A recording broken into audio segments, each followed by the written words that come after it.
She mocked me in front of her friends. You'll never be good enough for me. I didn't argue. I just replied, you're right. Then I walked out, got into my car, and drove away. Later that night, her friends messaged me. What they told her after I left. I am 31. I work in operations for a logistics company. Stable job. Not flashy. I rent a decent apartment. I pay my bills on time. I am not rich, but I am not struggling either. My girlfriend, Emma, is 28. We have been together just under 2 years. She works in marketing. She is very social. Big friend group chats, brunches, birthdays that last entire weekends. From the outside, we probably looked fine. No screaming fights. No cheating that I knew about.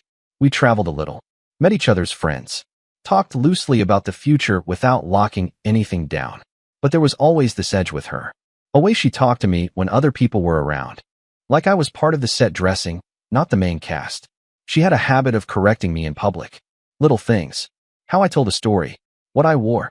How I pronounced a word. If I pushed back, she would smile and say, relax, I am just helping you. Her friends would laugh. I would let it go. I told myself it was harmless. Friday night was her friend Lily's birthday. Bar downtown. Loud. Packed.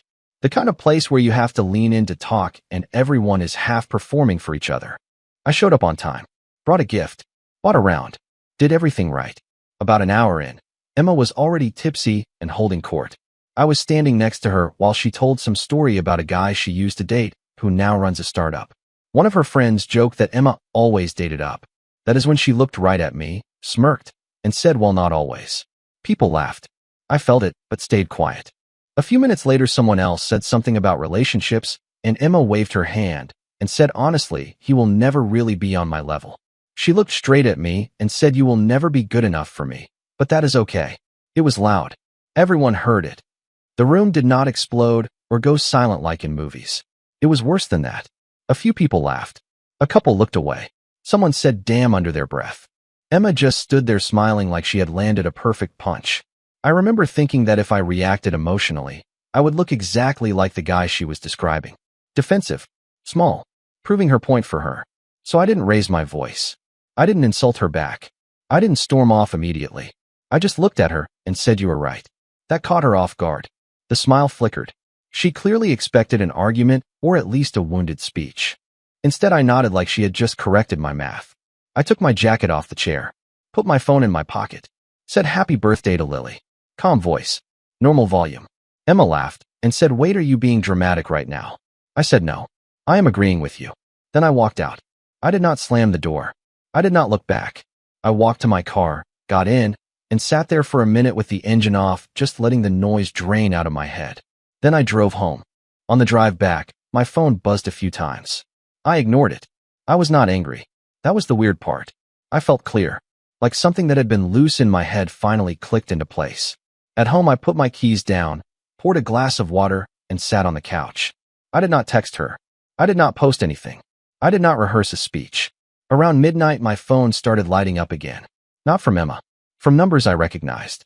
Her friends. The same people who laughed. The same people who heard everything. That is where things took a turn I did not expect at all. The first message came from one of her friends I barely talked to. Jenna. We had exchanged maybe 5 sentences total in 2 years. It said, are you okay? I did not reply right away.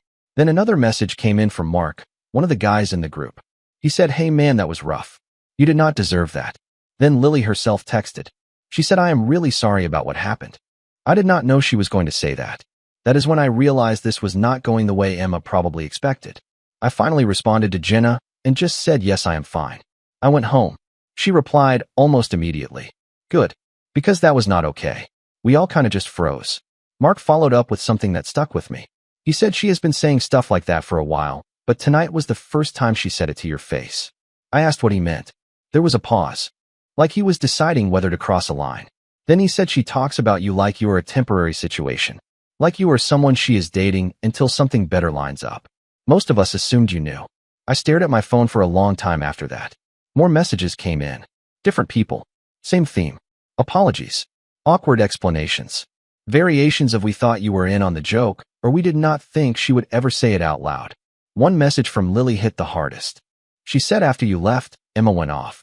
She said you embarrassed her by walking out and that you proved her point by being insecure. Lily told her that no, You proved the opposite. That you handled it better than anyone in that room would have. Apparently, that did not go over well. Emma tried to laugh it off at first. Then she got defensive. Then she got mean. She started saying I was lucky she even dated me. That she was trying to help me level up. That I should be grateful for her honesty. Lily told her that if that was how she really felt, she should have kept it private or broken up with me instead of humiliating me. According to Lily, that is when the room fully turned. Emma left shortly after. Angry. Alone. I did not respond to Emma that night at all. She texted me at 2:17 in the morning. She said, "Are you really going to ignore me over a joke?" I went to sleep. I woke up the next morning to a wall of texts from Emma. They swung hard between anger and guilt. First, she said I overreacted. Then she said I abandoned her. Then she said I embarrassed her in front of her friends. Then she said she was sorry if I was hurt, but that I needed thicker skin. That last one told me everything. I replied once. Just once. I said we need to talk later. Not over text. She immediately called me. I let it ring. I was not ready to hear her try to reframe reality in real time. Instead, I went about my day. Grocery store. Gym. Laundry. Normal stuff. It grounded me. Every time my phone buzzed, I checked it calmly. No spike of anxiety. No urge to fix anything. Around mid-afternoon, Jenna texted again. She said Emma was losing it in a group chat. Saying people betrayed her. Saying they should have backed her up. Saying I was manipulative for leaving quietly instead of arguing. Jenna said something that stuck. She said when you left, it forced everyone to actually hear what she said. If you had yelled, it would have turned into drama. But you agreeing with her made it impossible to pretend it was a joke. That felt accurate. By early evening, Emma finally sent a message that was different. Shorter. Quieter. She said, "Can we please talk tonight? I feel sick about this." I agreed to meet at my place. I wanted neutral ground where I could leave the conversation if I needed to without packing a bag. She showed up around 7. Eyes puffy. No makeup. Arms crossed like she was bracing for impact. She started with, "I did not mean it like that." I asked her how she meant it. She said she was frustrated. That she felt like she was carrying the relationship. That she wanted me to be more ambitious. That her friends all dated guys who were farther along. I asked her why she said it in front of everyone. She said because I do not listen when she says things privately. That was not true. But I did not argue. I just asked her one question. If you really believe I will never be good enough for you, why are you dating me? She did not answer right away. She started crying instead. She cried for a few minutes without really saying anything. Not loud sobbing. Just quiet tears and shallow breaths. I sat there and let it happen. I did not touch her. I did not rush to reassure her. I wanted to see what came after the emotion. When she finally spoke, she said she felt stuck. That she loved parts of me, but worried she was settling. That she saw her friends dating guys with bigger careers and louder lives, and it made her panic. She said she never meant to hurt me. She just blurted it out. I told her something calmly that I had not said before. I said, "You do not get to manage your insecurity by cutting me down." She looked at me like that thought had never occurred to her. I explained that ambition is not something you shame someone into. Respect is not something you threaten away. And love does not include keeping score in public. She tried to pivot. Said she was just being honest. Said couples should push each other. Said I was twisting her words. I stopped her and said, "This is not about wording. You told me I will never be good enough for you. I am choosing to believe you."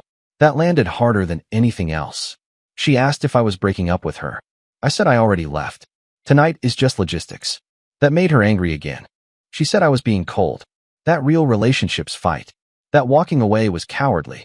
I told her staying when someone tells you they see you as lesser is not maturity. It is self-abandonment. We sat in silence after that.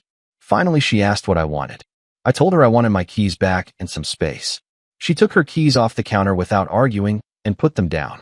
Then she asked if this was really it. I said yes. She left shortly after. No yelling. No big scene. Just quiet resentment. After she left, my phone buzzed again. It was from Lily. She said, "I just want you to know. After you walked out, a lot of us realized we had been letting her talk about you like that for months. You leaving made it impossible to ignore." That was the moment I fully understood what walking away had done. The next morning, I woke up to one last message from Emma. Just one. No paragraph. No apology. Just a single line. "I never thought you would actually leave." I stared at it for a few seconds. Not because I was tempted to reply, but because that sentence confirmed every conclusion I had already reached. She was not shocked by losing me. She was shocked by losing control of the dynamic. I did not answer. I blocked her. Phone. Socials. Messaging apps. Everything. No announcement. No warning. Just clean silence. I was not doing it to punish her. I was doing it because nothing productive comes after someone tells you they never expected consequences. The quiet that followed felt deliberate. Earned. Later that day, messages came in from her friends again. Jenna said Emma was spiraling, posting vague stories, deleting them, asking why no one was checking on her, complaining that I ghosted her. I did not respond to that either. Mark sent one more message that actually mattered. He said, honestly, man, blocking her was the smartest move. She is trying to turn this into a narrative where you abandoned her. But the truth is everyone heard what she said. There is no version where that goes away. Apparently after I blocked her, Emma tried to get updates through other people, asking what I was doing, whether I was upset, whether I was dating already. Lily shut that down immediately and told her she needed to sit with what she did instead of outsourcing the fallout. That surprised me, but it also told me who actually had integrity in that group. What blocking her did was simple. It ended the performance. No more audience. No more reactions. No more rewriting the story in real time. Just reality, sitting where she left it. And for the first time since that night, I felt something close to relief. About a week after I blocked her, the social ripple finally reached me in a way I did not expect. Not through drama. Through absence. I went out for a drink with a coworker on Thursday night. Different bar. Quieter. While we were there, I ran into Lily and two others from Emma's circle. No tension. No theatrics. Just an awkward half-second where we all clocked the situation and decided how to handle it. Lily hugged me. Just a normal hug. Then she said, I am glad you are doing okay. One of the others said, honestly, we all felt gross about that night. They told me Emma had tried to explain it away afterward. Said she was drunk. Said it was taken out of context. Said I was too sensitive. But the problem was she kept repeating the same idea privately. That she deserved better. That she was settling. That I should be grateful she stayed. At some point, one of her friends asked her a simple question. If you believe that, why were you with him? Apparently Emma did not have an answer for them either. Lily told me something else that mattered. She said when you walked out without making a scene, it forced everyone to decide who they were going to be in that moment. Laugh along or acknowledge it was wrong. A lot of people did not like what that choice revealed about themselves. That explained the shift. Emma stopped getting invited to a few things. Not intentionally, just quietly. People were tired of managing her mood. Tired of being props in her validation loop. The night at the bar just accelerated something that was already there. I went home after that drink feeling lighter than I had in months. Not because she was facing consequences, but because I finally saw the relationship clearly from the outside. I was not lacking. I was convenient. And convenience wears out the moment you stop playing along. I did not unblock her. I did not check her profiles. I did not ask for updates. I let the silence do what conversations never could. Another week passed. No contact. No backsliding. That was new for me. In past breakups, I always felt the urge to check in, to smooth things over, to make sure no one hated me. This time I felt none of that. What I did feel was hindsight kicking in. Once the noise stopped, I started replaying smaller moments I had ignored. The way she would introduce me differently depending on the room. How with my friends I was her boyfriend, but with her friends I was just my current situation. The way compliments were always backhanded. You are cute for someone who does not really try. You would be great if you just had more drive. I had accepted all of that as normal friction. I told myself relationships take work. What I had really been doing was adjusting myself downward to keep her comfortable. Jenna texted me again around this time. She said Emma was still angry, but not at me. At the group. She felt exposed. She felt judged. She kept saying everyone turned on her over one mistake. Jenna said something quietly brutal. She said it was not the comment. It was that you finally believed her. That summed it up better than anything else. I ran into Emma once by accident at a grocery store. Different aisle. Brief eye contact. She looked like she wanted to say something. I nodded once and kept walking. No hostility. No smugness. Just done. That moment mattered more than any speech I could have given. Because it showed both of us that the version of me who would stay and absorb disrespect no longer existed. I did not walk out to teach her a lesson. I walked out because I finally listened.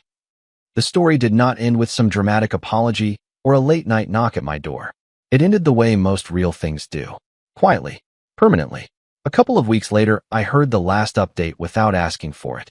Mark told me Emma had started telling people that we broke up because I could not handle her honesty, that I was intimidated by her confidence, that I left because I felt inadequate. I almost laughed when he said it. Not because it was funny, because it was predictable. He said nobody really pushed back anymore. They just let her talk until she ran out of steam. The energy around her had changed. People did not validate her the way they used to. They did not jump in to reassure her. They just listened. And that silence bothered her more than arguments ever did. I realized something important then. Walking away did not just end the relationship. It removed me from her feedback loop. She could not get a reaction from me anymore, so she tried to get it from others. And when that failed, she was left with her own words echoing back.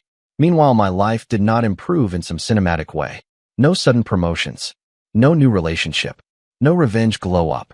What improved was internal. I stopped second-guessing my tone in conversations. Stopped feeling like I had to earn baseline respect. Stopped shrinking in rooms where I had done nothing wrong. One night, I sat on my couch and thought about the exact moment she said, "You will never be good enough for me." And for the first time, I felt grateful she said it out loud. Because if she had not, I might still be there trying to prove something that was never up for debate. Some statements are not insults. They are exits. And the cleanest thing you can do is take them. I am writing this last part because people always ask what the takeaway is. What the lesson was. What I would tell someone else if they were standing where I stood that night. Here it is. When someone tells you who they think you are to them, listen the first time. Do not debate it. Do not negotiate it. Do not try to earn your way out of it. Emma told me I would never be good enough for her. She said it in public because on some level she believed it was safe. She believed I would stay, that I would argue, that I would shrink, that I would try harder. I did none of those things. I agreed with her and I left. That choice did not make me strong overnight. It did not make me impressive.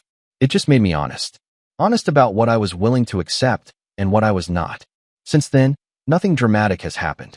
I have gone to work. I have seen friends. I have had quiet nights where I realized how tense I used to be without knowing it. How much energy I spent managing someone else's perception of me. I do not hate her. I do not wish her harm.